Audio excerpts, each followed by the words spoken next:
Hello friends, welcome to Kannada voice over. ಇವತ್ತಿನ ವಿಡಿಯೋದಲ್ಲಿ a good day to be a dog ಎಂಬ series ನ second episode explain ಮಾಡ್ತಾ ಇದ್ದೇನೆ. ಎಪಿಸೋಡ್ ನ ಸ್ಟಾರ್ಟಿಂಗ್ ಅಲ್ಲಿ ಪುರಾತನ ಕಾಲದಲ್ಲಿರುವಂತಹ ನಮ್ಮ ಹೀರೋಯಿನ್ ತೋರಿಸುತ್ತಾರೆ. ಜಿನ್ಸೋ ಒಬ್ಬ ವ್ಯಕ್ತಿನ ಓಡಿಸೋದರ ಮಧ್ಯೆ ನಮ್ಮ ಹ್ಯಾನಲ್ ಅನ್ನ ತಳ್ಳಿ ಹಾಕಿ ಆ ವ್ಯಕ್ತಿ ಅಲ್ಲಿಂದ ಓಡಿ ಹೋಗುತ್ತಾನೆ. ಇದರಿಂದ ಅವಳ ಕೈಗೆ ಗಾಯವಾಗುತ್ತೆ. ಇದನ್ನ ಕಂಡಂತಹ ಜಿನ್ಸೋ ಅವಳ ತೀರ ಬರ್ತಾಳೆ. ಆ ಕಾಲದಲ್ಲಿದ್ದಂತಹ ಜಿನ್ಸೋಗೆ ಹ್ಯಾನಲ್ ಅನ್ನ ಕಂಡರೆ ತುಂಬಾ ಇಷ್ಟ. ಜಿನ್ಸೋ ಹ್ಯಾನಲ್ ಅನ್ನ ನೋಡುತ್ತಿರೋದನ್ನ ತೋರಿಸಿ ಈ ಸೀನ್ ಕಟ್ ಆಗುತ್ತೆ. ಪ್ರೆಸೆಂಟ್ ಅಲ್ಲಿ ಹ್ಯಾನಲ್ ಡಾಗ್ ರೂಪ ಕಂಡು ಜಿನ್ಸೋ ಹೆದರಿ ಓಡುತ್ತಿರುತ್ತಾನೆ. ಒಮ್ಮೆ ಕೆಳಗೆ ಇಳಿದು ಬಾರೋ, ನಾನು ನಿನ್ನ ಕಚ್ಚೋದಿಲ್ಲ ಅಂತ ಬೊಗಳುತ್ತಾ ಹೇಳ್ತಿರುತ್ತಾಳೆ. ಈ ಕಡೆ ಅಕ್ಕ ಮತ್ತೆ ಚೂಹಿ ಹ್ಯಾನಲ್ ಹುಡುಕುತ್ತಾ ಬರ್ತಿರುತ್ತಾನೆ. ಅದೇ ಸಮಯ ಲಿಯೋ ಅಲ್ಲಿಗೆ ಬಂದು ಹ್ಯಾನಲ್ ಎತ್ಕೊಂಡು ಇಷ್ಟು ಕ್ಯೂಟ್ ಆಗಿರುವಂತಹ ಡಾಗ್ ನ ಕಂಡು ನೀನು ಹೆದರಿ ಇದರ ಮೇಲೆ ಕೂತಿರೋದಾ ಎಂದು ಜಿನ್ಸೋ ನೊಂದಿಗೆ ಲೀ ಕೇಳ್ತಾನೆ. ಜಿನ್ಸೋ ಅದನ್ನ ಇಲಿಮರಿ ಅಂತ ಹೇಳ್ತಿರುತ್ತಾನೆ. ತನ್ನನ್ನ ಈ ರೂಪದಲ್ಲಿ ಲೀ ಎತ್ತಿ ಮುದ್ದಾಡುವಾಗ ನಮ್ಮ ಹ್ಯಾನಾಗೆ ಖುಷಿ ಆಗುತ್ತೆ. ಹಾಗೆ ಜಿನ್ಸೋ ನೊಂದಿಗೆ ಮಾತನಾಡುತ್ತಿರುವಾಗ ಅಕ್ಕ ಮತ್ತೆ ಚೂಹಿನ್ ಅವರ ತೀರ ಬಂದು ಇದು ನಮ್ಮ ನಾಯಿ ಮರಿ ಅಂತ ಹೇಳಿ ತೆಗೆದುಕೊಂಡು ಹೋಗುವಾಗ ಸಮಾಧಾನವಾಯಿತು. ಆ ಇಲಿಮರಿ ನನ್ನನ್ನ ಜೀವಂತವಾಗಿ ತಿನ್ನುತ್ತಿತ್ತು ಅಂತ ಹೇಳುತ್ತಿರುವಾಗ ನಾಯಿ ಮರಿನ ಇಲಿಮರಿ ಅಂತ ಹೇಳುತ್ತಿರುವ ಮೊದಲ ಹುಚ್ಚ ನೀನೆಂದು ಲೀ ಜಿನ್ಸೋಗೆ ಹೇಳ್ತಾನೆ. ಅಲ್ಲಿಂದ ಸೀನ್ ಕಟ್ ಆಗಿ ಲೀ ಮತ್ತೆ ಜಿನ್ಸೋನ ಕುರಿತು ಹ್ಯಾನಾ ಮೊದಲೇ ಇವರೊಂದಿಗೆ ಹೇಳಿದ್ರು. ಈಗ ಇವರಿಬ್ಬರು ನೇರವಾಗಿ ನೋಡಿದ್ದು. ಹಾನಾ ಎಲ್ಲಿದ್ದಾಳೆಂದು ನೋಡೋದಕ್ಕೆ ಜಿನ್ಸೋ ಫೋನ್ ಮಾಡಿ ನೋಡ್ತಾನೆ. ಆದರೆ ಹ್ಯಾನಾ ಪಿಕ್ ಮಾಡೋದಿಲ್ಲ.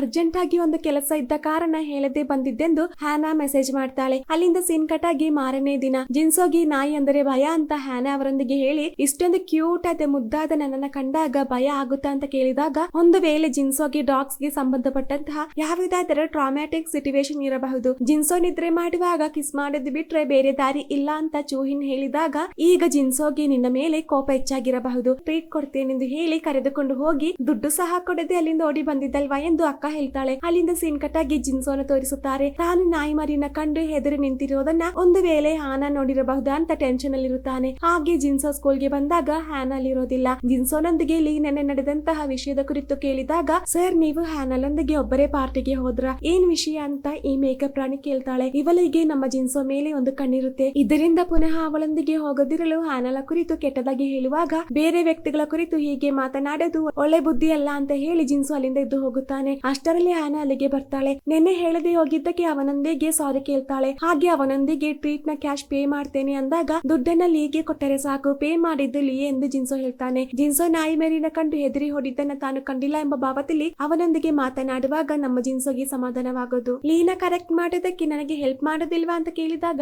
ನಾನು ಮತ್ತೆ ಲೀ ಇವತ್ತು ರಾತ್ರಿ ಹೊರಗಡೆ ಹೋಗೋದಕ್ಕೆ ಪ್ಲಾನ್ ಹಾಕಿದ್ವಿ, ನನ್ನ ಬದಲಾಗಿ ನೀವು ಅವನೊಂದಿಗೆ ಹೋಗಿ ಅಂದಾಗ ನಾವಿಬ್ಬರು ಮಾತ್ರ ಹೋದರೆ ಎಕ್ಸೈಟ್ಮೆಂಟ್ ಅಲ್ಲಿ ನಾನು ಏನಾದ್ರೂ ಹೇಳ್ತೇನೆ, ಇದರಿಂದ ನೀವು ನಮ್ಮ ಜೊತೆ ಬನ್ನಿ ಅಂತ ಹೇಳ್ತಾಳೆ. ಸತ್ಯ ಹೇಳಬೇಕೆಂದ್ರೆ ಲೀನ ಅಲ್ಲ, ನಮ್ಮ ಜಿನ್ಸೋನ ಒಬ್ಬಂಟಿಯಾಗಿ ಸಿಗೋದಕ್ಕೆ ಹೀಗೆ ಹ್ಯಾನಾ ಹೇಳಿದ್ದು. ಆ ಜಾಗಕ್ಕೆ ನಮ್ಮ ಮೇಕಪ್ ರಾಣಿನ ಲೀ ಕರೆದಿರುತ್ತಾನೆ. ನಿನಗೆ ಲೀನ ಇಷ್ಟನಾ, ಅವನೊಂದಿಗೆ ನೀನು ಮಾತ್ರ ಹೋಗೋದಕ್ಕೆ ನಾನು ಚಾನ್ಸ್ ಮಾಡಿ ಕೊಡಬೇಕಾ ಅಂತ ಕೇಳುತ್ತಿರುವಾಗ ಅವರಿಬ್ಬರು ಅಲ್ಲಿಗೆ ಬರ್ತಾರೆ. ಜಿನ್ಸೋ ಮತ್ತೆ ಹ್ಯಾನಾ ಕ್ಲೋಸ್ ಆಗೋದ್ರಲ್ಲೂ ನಮ್ಮ ಮೇಕಪ್ ರಾಣಿ ನೋಡ್ತಿರೋದು. ಅವರೆಲ್ಲರೂ ಒಂದು ಎಸ್ಕೇಪ್ ಗೇಮ್ ಆಡೋದಕ್ಕೆ ಬಂದಿರುತ್ತಾರೆ. ಹಾಗೆ ಅವರು ಹೇಳಿದಂತಹ ಸಮಯದೊಳಗೆ ಪಜಲ್ ಕಂಪ್ಲೀಟ್ ಮಾಡಿ ಹೊರಗಡೆ ಬಂದಿಲ್ಲ ಅಂದರೆ ರೂಮಿಗೆ ದೆವ್ವಗಳು ಬರುತ್ತೆ. ಜಿನ್ಸೋ ಒಂದು ಪ್ರಾಬ್ಲಮ್ ನ ಕಂಡು ಅದನ್ನ ಸಾಲ್ವ್ ಮಾಡ್ತಿರುತ್ತಾನೆ. ಈ ಕಡೆ ಹ್ಯಾನಾ ಬೇರೆ ಜಾಗದಲ್ಲಿ ಕ್ಲೂ ಇರೋದೆಂದು ಹೇಳಿ ಅದನ್ನ ಓಪನ್ ಮಾಡಿ ನೋಡಿದಾಗ ಅದರೊಳಗಡೆಯಿಂದ ಒಂದು ಕೈ ಸಿಗುತ್ತೆ. ಇದನ್ನ ಕಂಡು ಹೆದರಿ ಕಿರ್ಚುತ್ತಾಳೆ. ಅವರು ಕೊಟ್ಟಂತಹ ಟೈಮ್ ಮುಗಿಯೋದಕ್ಕೆ ಇನ್ನು ಕೆಲ ನಿಮಿಷಗಳು ಮಾತ್ರ ಬಾಕಿ ಇರೋದು. ಅಷ್ಟರಲ್ಲಿ ಜಿನ್ಸೋ ಆ ಪಜಲ್ ನ ಸಾಲ್ವ್ ಮಾಡಿ ಅವರೆಲ್ಲರೂ ಹೊರಗಡೆ ಬರ್ತಾರೆ. ಹಾಗೆ ಈ ಗೇಮ್ ಮುಗಿಯುತ್ತೆ. ಹಾಗೆ ಜಿನ್ಸೋ ಅವಳೊಂದಿಗೆ ಡಿನ್ನರ್ ಗೆ ನಾನಿರೋದಿಲ್ಲ, ಟಯರ್ಡ್ ಆದ ಕಾರಣ ನಾನು ಮನೆಗೆ ಹೋಗ್ತೇನೆ ಅಂದಾಗ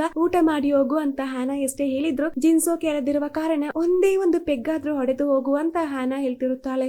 ಆಗಲ್ಲ ಅಂತ ಎಷ್ಟೇ ಹೇಳಿದ್ರು ನಿನಗೆ ಅರ್ಥ ಆಗಲ್ವಾ ಅಂತ ಜಿನ್ಸೋ ಅವಳೊಂದಿಗೆ ಕೇಳಿದಾಗ ಹ್ಯಾನಾಲಿಗೆ ಬೇಜಾರಾಗಿ ನಿಮಗೆ ನನ್ ಮೇಲೆ ಏನೋ ಒಂದು ಸಿಟ್ಟಿದೆ, ಲೀನೊಂದಿಗೆ ನೀವು ಅದನ್ನ ಹೇಳ್ತಿರೋದನ್ನ ನಾನು ಕೇಳಿಸಿಕೊಂಡೆ ಅಂತ ಹೇಳಿ ಹ್ಯಾನಾ ಅಲ್ಲಿಂದ ಕೋಪದಿಂದ ಹೋಗ್ತಾಳೆ. ಹ್ಯಾನಾ ತನ್ನನ್ನು ತಪ್ಪು ತಿಳಿದುಕೊಂಡಿದ್ದಾಳೆ ಅಂತ ಜಿನ್ಸೋ ಅವಳ ಹಿಂದೆ ಬಂದಾಗ ಪಕ್ಕದಲ್ಲಿ ಒಂದು ಲೇಡಿ ಡಾಗ್ ನ ಹಿಡಿದು ನಿಂತಿರೋದನ್ನ ಕಂಡು ಜಿನ್ಸೋ ಅಲ್ಲಿಂದ ಓಡಿ ಹೋಗುತ್ತಾನೆ. ಲೀನೊಂದಿಗೆ ಊಟ ಮಾಡೋದಕ್ಕೆ ಹ್ಯಾನಾಲಿಗೆ ಇಂಟ್ರೆಸ್ಟ್ ಇತ್ತು. 12 ಗಂಟೆ ಆದ್ರೆ ಸೀನ್ ಚೇಂಜ್ ಆಗುತ್ತೆ ಅಂತ ಹ್ಯಾನಾ ಡಿನ್ನರ್ ನ ಕ್ಯಾನ್ಸಲ್ ಮಾಡಿ ಬಂದಿರುತ್ತಾಳೆ. ಹಾಗೆ ಹ್ಯಾನಾ ತನ್ನ ಮನೆಗೆ ಹೋಗೋದಾಗಿ ತೋರಿಸುತ್ತಾರೆ. ನಂತರ ಹ್ಯಾನಾಲೊಂದಿಗೆ ಮಾತನಾಡೋದಕ್ಕೆ ಜಿನ್ಸೋ ಅವಳಿದ್ದಂತಹ ಬಸ್ ಸ್ಟಾಪ್ ಗೆ ಬರ್ತಾನೆ. ಬರುವಷ್ಟರಲ್ಲಿ ಹ್ಯಾನಾ ಮನೆಗೆ ಹೋಗಿರುತ್ತಾಳೆ. ಮನೆಗೆ ಬಂದ ನಂತರ ಅವು ಜಿನ್ಸೋಗೆ ಯಾಕೆ ನನ್ನ ಇಷ್ಟ ಇಲ್ಲ ಅಂತ ಯೋಚಿಸುತ್ತಿರುತ್ತಾಳೆ. ಅವನಿಗೆ ಡಾಗ್ ಅಂದರೆ ಭಯ ಆದ ಕಾರಣ ಹಾಗೆ ಎಂದು ಚೂಹಿನ್ ಅವಳೊಂದಿಗೆ ಹೇಳಿ ಇಷ್ಟ ಇಲ್ಲದಿರುವ ಪ್ರಾಣಿ ನಿಮ್ಮ ಪಕ್ಕ ಬಂದು ನಿಂತರೆ ನಿಮಗೂ ಒಂದು ಅನ್ಕಂಫರ್ಟೇಬಲ್ ಫೀಲ್ ಆಗುತ್ತಲ್ವಾ, ಅದೇ ತರ ಡಾಗ್ ನ ಪ್ರೆಸೆನ್ಸ್ ಜಿನ್ಸೋಗೆ ಇಷ್ಟ ಇಲ್ಲದಿರಬಹುದು ಅಂದಾಗ ಹ್ಯಾನಾಲಿಗೆ ಒಂದು ಕಾರ್ಯ ನೆನಪಿಗೆ ಬರೋದು. ಅವಳೊಂದಿಗೆ ಹೇಳದೆ ಜಿನ್ಸೋ ಓಡಿ ಹೋದಾಗೆಲ್ಲ ಅವಳ ತೀರ ಡಾಗ್ ಬರ್ತಿರುತ್ತೆ. ನನ್ನನ್ನ ಇಷ್ಟ ಇಲ್ಲದೆ ಅಲ್ಲ, ಡಾಗ್ ನ ಕಂಡು ಹೆದರಿ ಓಡಿದ್ದು ಹ್ಯಾನಾಲಿಗೆ ಈಗ ಯೋಚನೆ ಆಗೋದು. ನಿನ್ನ ನೋಡಿದ್ರೆ ಹೇಳೋದಿಲ್ಲ ಕಣೋ, ನಿನಗೆ ಇಷ್ಟೊಂದು ಬುದ್ಧಿ ಇದೆ ಅಂತ ಅಕ್ಕ ಚೂಹಿನ್ ನೊಂದಿಗೆ ಹೇಳ್ತಾನೆ. ಅಲ್ಲಿಂದ ಸೀನ್ ಕಟ್ ಆಗಿ ಮಾರನೇ ದಿನ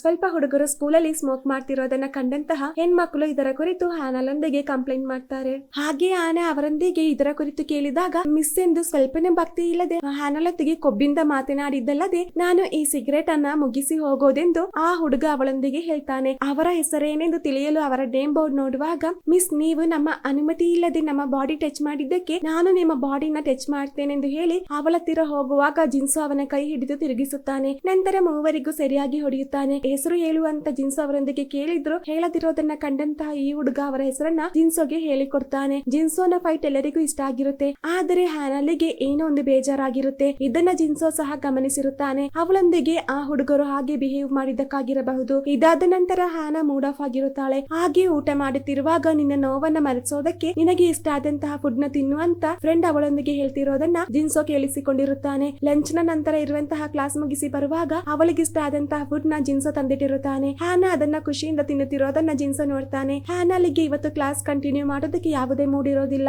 ಪ್ರತಿನಿತ್ಯ ಡಾಗ್ ಆಗೋದರಿಂದ ಸರಿಯಾದ ನಿದ್ರೆ ಇಲ್ಲದಿರುವ ಕಾರಣ ಹ್ಯಾನಾಲಿಗೆ ಸುಸ್ತಾಗಿರುತ್ತದೆ. ಹಾಗೆ ನಿದ್ರೆ ಬಂದು ಹ್ಯಾನಾ ಕೆಳಗೆ ಬೀಳುವಷ್ಟರಲ್ಲಿ ಜಿನ್ಸೋ ಬಂದು ಅವಳನ್ನ ಹಿಡಿದು ನೀನು ಓಕೆ ಅಲ್ವಾ ಅಂತ ಕೇಳಿದಾಗ ಟೀಚರ್ಸ್ ವಿದ್ಯಾರ್ಥಿಗಳನ್ನ ಎದುರುವಂತಹ ಕಾಲ ಇದು. ಮೊದಲು ನನಗೆ ಶಾಕ್ ಆಯ್ತು, ಈಗ ನಾನು ಓಕೆ ಅಂತ ಹೇಳಿ ನಿನ್ನೆ ಹೀರೋನೊಂದಿಗೆ ಕೋಪ ಮಾಡಿಕೊಂಡಿದ್ದಕ್ಕೆ ಸಾರಿ ಹೇಳ್ತಾಳೆ. ಅದೇ ಸಮಯ ಹ್ಯಾನಲೊಂದಿಗೆ ಇದ್ದಾಗ ತಾನು ಡಿಸ್ಟರ್ಬ್ ಆಗಿದ್ದಕ್ಕೆ ಕಾರಣ ಹೇಳೋದಕ್ಕೆ ಬರುತ್ತಿರುವಾಗ ಸ್ಕೂಲಲ್ಲಿ ಸ್ವಲ್ಪ ಹುಡುಗರು ಅವರನ್ನ ಹೊಡೆಯುತ್ತಿರೋದಲ್ಲದೆ ಅವರ ನಾಯಿ ಜಿನ್ಸೋನ ನೋಡಿ ಬಗಳೋದನ್ನ ನಮ್ಮ ಜಿನ್ಸೋಗೆ ನೆನಪಾಗುತ್ತೆ. ಈ ಕಾರ್ಯ ಹೇಳೋದಕ್ಕೆ ಈ ಜಿನ್ಸೋ ಹೆದರುತ್ತಿರುವಾಗ ನೋವಾಗುವಂತಹ ವಿಷಯ ಆದರೆ ಹೇಳೋದು ಬೇಡ, ನಿಮ್ಮ ಮೇಲೆ ನಂಬಿಕೆ ಇದೆ ಅಂತ ಹ್ಯಾನಾ ಅವನೊಂದಿಗೆ ಹೇಳ್ತಾಳೆ. ನಂತರ ನಿನ್ನೆ ಆ ಪಜಲ್ಸ್ ನ ಸಾಲ್ವ್ ಮಾಡಿದ್ದು ಹೇಗೆ ಅಂತ ಹ್ಯಾನಾ ಕೇಳಿದಾಗ ಅದರ ಆನ್ಸರ್ ನ ಹೇಗೆ ಕಂಡು ಹಿಡಿದಿದ್ದೆಂದು ಜಿನ್ಸೋ ಹ್ಯಾನಾಗೆ ಹೇಳಿಕೊಡ್ತಾನೆ. ಅಲ್ಲಿಂದ ಸೀನ್ ಕಟ್ ಆಗಿ ಲೀನಾ ತೋರಿಸುತ್ತಾರೆ. ಪಾಸ್ಟ್ ಗೆ ಹೋದರೆ ಅಲ್ಲಿ ಚೇಂಜಸ್ ಮಾಡುವಂತ ಟಾಪಿಕ್ ನ ಕುರಿತು ನಾಳೆ ಡಿಸ್ಕಷನ್ ಇರುತ್ತೆ ಅಂತ ಹೇಳುತ್ತಿರುವಾಗ ಸರ್ ನೀವು ಪಾಸ್ಟ್ ಅಲ್ಲಿ ಯಾವ ಚೇಂಜಸ್ ನ ತರ್ತೀರಾ ಅಂತ ಸ್ಟೂಡೆಂಟ್ ಲೀನೊಂದಿಗೆ ಕೇಳಿದಾಗ ನಾನು 1592ಕ್ಕೆ ಹೋಗಿ ಆ ಕಾಲದಲ್ಲಿ ಸಿಕ್ಕಂತಹ ಒಂದು ಶಾಪವನ್ನ ಹೋಗಲಾಡಿಸುತ್ತೇನೆಂದು ಲೀ ಅವರೊಂದಿಗೆ ಹೇಳ್ತಾನೆ. ಹಾಗೆ ಒಂದು ಫ್ಲಾಶ್ ಬ್ಯಾಕ್ ಸೀನ್ ತೋರಿಸುತ್ತಾರೆ. ಹ್ಯಾನಾ ಮತ್ತು ಅವಳ ಫ್ರೆಂಡ್ ನ ಹಲವಾರು ಸೈನಿಕರು ಓಡಿಸುತ್ತಿರುತ್ತಾರೆ. ಇವರ ಕೈಯಿಂದ ಅವರಿಬ್ಬರನ್ನ ನಮ್ಮ ಜಿನ್ಸೋ ಫೈಟ್ ಮಾಡಿ ಕಾಪಾಡಿರುತ್ತಾನೆ. ಅವರೆಲ್ಲರನ್ನು ಹೊಡೆದು ಕೊಂದ ನಂತರ ಆ ಖಡ್ಗವನ್ನ ಹ್ಯಾನಾಲ ಫ್ರೆಂಡ್ ನ ನೇರ ಹಿಡಿದಿರೋದನ್ನ ತೋರಿಸಿ ಆ ಸೀನ್ ಕಟ್ ಆಗುತ್ತೆ. ಈ ಕಡೆ ಪುನಃ ಲೀನ ತೋರಿಸುತ್ತಾರೆ. ಲೀ ಒಬ್ಬನೇ ಕೂತು ಊಟ ಮಾಡುತ್ತಿರುತ್ತಾನೆ. ಅಲ್ಲಿಂದ ಸೀನ್ ಕಟ್ ಆಗಿ ಅಕ್ಕ ಹ್ಯಾನಲೊಂದಿಗೆ ಶಾಪ ಹೋಗಲಾಡಿಸೋದಕ್ಕೆ ನೀನೇನು ಮಾಡೋದಿಲ್ವಾ, ಜಿನ್ಸೋ ಹತ್ತಿರ ನಿಜ ಹೇಳಿದ್ರೆ ಹೇಗಿರುತ್ತೆ ಅಂತ ಅಕ್ಕ ಅವಳೊಂದಿಗೆ ಕೇಳಿದಾಗ ಜಿನ್ಸೋನ ನಗುಮುಖ ಈಗ ನಾನು ನೋಡ್ತಿರೋದು. ಅವನಿಗೆ ಡಾಗ್ಸ್ ನ ಕಂಡರೆ ಭಯ ಅಂತ ಯಾರಿಗೂ ಗೊತ್ತಾಗಬಾರದೆಂದು ಹ್ಯಾನಲಿಗೆ ಗೊತ್ತಿರುತ್ತೆ. ಈ ಕಡೆ ಇವತ್ತು ಹ್ಯಾನಲೊಂದಿಗೆ ಮಾತನಾಡಿದ್ದನ್ನ ಆಲೋಚಿಸುತ್ತಾ ಜಿನ್ಸೋ ಬರುತ್ತಿರುವಾಗ ತನ್ನ ಮುಂದೆ ಡಾಗ್ ಬರೋದನ್ನ ಕಂಡು ಅಲ್ಲಿಂದ ಬೇಗ ಓಡಿ ಹೋಗುತ್ತಾನೆ. ಅಲ್ಲಿಂದ ಸೀನ್ ಕಟ್ ಆಗಿ ಸ್ಕೂಲಲ್ಲಿ ಸ್ಮೋಕ್ ಮಾಡಿದಂತಹ ಆ ಮೂವರನ್ನ ತೋರಿಸುತ್ತಾರೆ. ಸೇಮ್ ಟೈಮ್ ಇವರ ಹೆಸರನ್ನ ಹೇಳಿಕೊಟ್ಟಂತಹ ಓಯುಲ್ ಅದೇ ರೆಸ್ಟೋರೆಂಟ್ ಗೆ ಬರ್ತಾನೆ.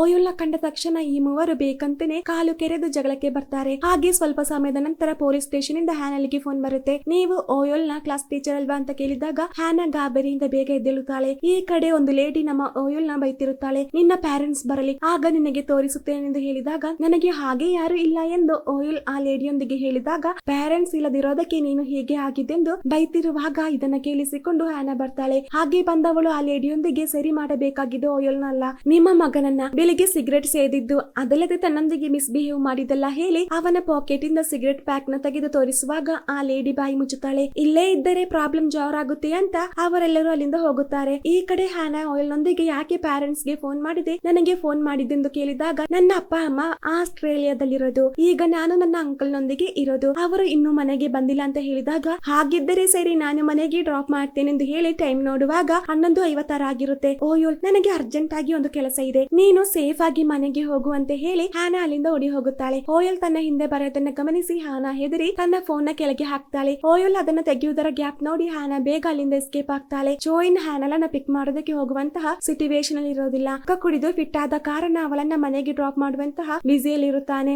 ಅಷ್ಟರಲ್ಲಿ ಹ್ಯಾನಲ ಫೋನ್ ತೆಗೆದು ಓಯುಲ್ ಅವಳ ಮುಂದೆ ಬರ್ತಾನೆ. ಕರೆಕ್ಟ್ 12 ಗಂಟೆ ಆದ ಕಾರಣ ಓಯುಲ್ ನ ಕಣ್ಣೆದುರೆ ಹ್ಯಾನಾ ಡಾಗ್ ಆಗಿ ಚೇಂಜ್ ಆಗ್ತಾಳೆ. ಇದನ್ನ ಕಂಡಂತಹ ಓಯುಲ್ ಫ್ಲಾಟ್ ಆಗ್ತಾನೆ. ಓಯುಲ್ ಎಚ್ಚರ ಆಗುದರೆ ಮೊದಲೇ ಅಲ್ಲಿಂದ ಎಸ್ಕೇಪ್ ಆಗೋಣ ಅಂತ ಹ್ಯಾನಾ ಓಡುತ್ತಿರುವಾಗ ಓಯುಲ್ಗೆ ಎಚ್ಚರ ಆಗಿರುತ್ತೆ. ಹ್ಯಾನಾಲ ಹಿಂದೆ ಓಯುಲ್ ಓಡಿ ಬಂದು ಮಿಸ್ ನೀವು ನಿಜವಾದ ನಾಯಿಮರಿನಾ, ಇದು ಮಿಸ್ ಆಗೋದಕ್ಕೆ ಚಾನ್ಸೇ ಇಲ್ಲ, ಆದ್ರೆ ನನ್ನ ಕಣ್ಣೆದುರೆ ನಾಯಿಮರಿ ಆಗಿದ್ದಲ್ವಾ ಅಂತ ಅದನ್ನ ನೋಡುತ್ತಿರುವಾಗ ಪ್ಲೀಸ್ ನನ್ನ ಬಿಡು ಅಂತ ನಾಯಿಮರಿ ಹೇಳುತ್ತೆ. ಇದ್ಯಾವುದು ಓಯುಲ್ಗೆ ಗೊತ್ತಾಗೋದಿಲ್ಲ. ಹಾಗೆ ಓಯುಲ್ ಹ್ಯಾನಲ ಡ್ರೆಸ್ ಮತ್ತಿತರ ವಸ್ತುಗಳನ್ನ ತೆಗೆದು ತನ್ನ ಮನೆಗೆ ಬರೋದನ್ನ ತೋರಿಸುತ್ತಾರೆ. ಹ್ಯಾನಲನ್ನ ಒಂದು ರೂಮ್ ಅಲ್ಲಿ ಬಿಟ್ಟು ಅವಳಿಗೋಸ್ಕರ ನೀರು ತೆಗೆಯುವುದಕ್ಕೆ ಓಯುಲ್ ಹೋದಂತಹ ಸಂದರ್ಭ ನೋಡಿ ಹ್ಯಾನಾ ಅಲ್ಲಿಂದ ಎಸ್ಕೇಪ್ ಆಗೋದಕ್ಕೆ ಟ್ರೈ ಮಾಡಿದ್ರು ಅವಳ ಕೈಯಿಂದ ಆಗೋದಿಲ್ಲ. ಅಲ್ಲಿಂದ ಸೀನ್ ಕಟ್ ಆಗಿ ಓಯುಲ್ ಅವಳಿಗೆ ನೀರು ಕೊಡುತ್ತಿರುವಾಗ ಮಿಸ್ ಈ ಕಾರ್ಯವನ್ನ ನಿಮ್ಮ ಫ್ಯಾಮಿಲಿಗೆ ತಿಳಿಸುತ್ತೇನೆಂದು ಫೋನ್ ತೆಗೆಯುತ್ತಾನೆ. ಹೋಗುತ್ತಾನೆ. ಆದರೆ ಅವಳ ಫೋನ್ ಲಾಕ್ ಆಗಿರುತ್ತೆ. ಆ ಲಾಕ್ ನ ಹ್ಯಾನಾ ಅನ್ಲಾಕ್ ಮಾಡಿ ಕೊಡೋದನ್ನ ನೋಡಿ, ಹಾಗಿದ್ದರೆ ಇದು ನೀವಾ ಮಿಸ್, ಇನ್ಯಾವಾಗ ನೀವು ಮನುಷ್ಯಲಾಗೋದು ಅಂತ ಹೆದರಿ ಅಳ್ತಿರುತ್ತಾನೆ. ಸೇಮ್ ಟೈಮ್ ಚೋಹಿನ್ ಅಕ್ಕನ ಮನೆಗೆ ಡ್ರಾಪ್ ಮಾಡುವಾಗ ಓಯಿಲ್ ಅವನಿಗೆ ಫೋನ್ ಮಾಡ್ತಾನೆ. ಚೋಹಿನ ಸೌಂಡ್ ಕೇಳಿ ಓಯಿಲ್ ಬೇಗ ಫೋನ್ ನ ಕಟ್ ಮಾಡ್ತಾನೆ. ಹಾಗೆ ರೂಮ್ ಗೆ ಬಂದು ನೋಡುವಾಗ ಹ್ಯಾನಾ ಮಲಗಿರುತ್ತಾಳೆ. ನಾಯಿ ಮರಿ ತುಂಬಾ ಕ್ಯೂಟ್ ಆದ ಕಾರಣ ಫೋಟೋ ತೆಗೆಯುವುದಕ್ಕೆ ಬಂದು